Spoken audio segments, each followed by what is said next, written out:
Hey everybody, welcome back. Today we're making a Bloody Mary. Now, I posted a Bloody Mary mix recipe about 7 or 8 months ago, and it was making it from scratch at home. So we're making a Bloody Mary today, but it's not from scratch because I found a better, easier, and actually more delicious way to make it. So here's what we're going to use. We're going to start out with our ice. This is 3-4 ice cubes, your preference. It's about a 10-ounce glass. Now, I'm not going to measure here because I've already measured. This is about 1.5 to 2 shots of vodka. We're going to put a couple olives in here. I use olives instead of celery because I have these up around all the time. Then we're going to take some lime juice, just a little squirt of that.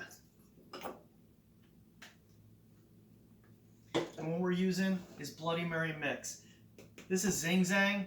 We found that instead of mixing it at home, this is actually a perfectly mixed cocktail recipe right here. Now, it says on the back, 4 parts ZingZang, 1 part your favorite vodka.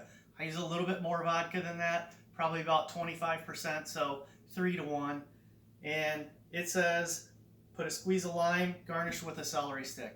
Again, I use olives instead of celery stick, but now we're just going to top this right up.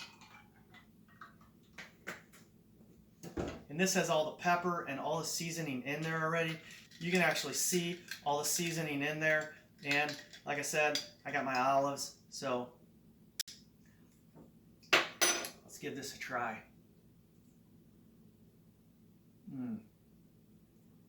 Cheers. That's a good tasting Bloody Mary right there.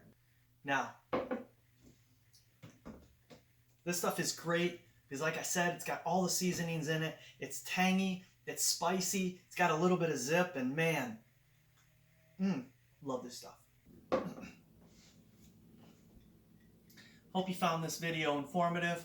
You can pick this Bloody Mary mix up at Kroger. I'm not sure about any other stores that carry it, but I know in my area it's Kroger. So, cheers. Thanks for watching. Thanks for stopping. Please click the thumbs up, like this video, subscribe to my channel if you haven't already, and we'll see you next time. Cheers. Wow, that's a perfect Bloody Mary right there.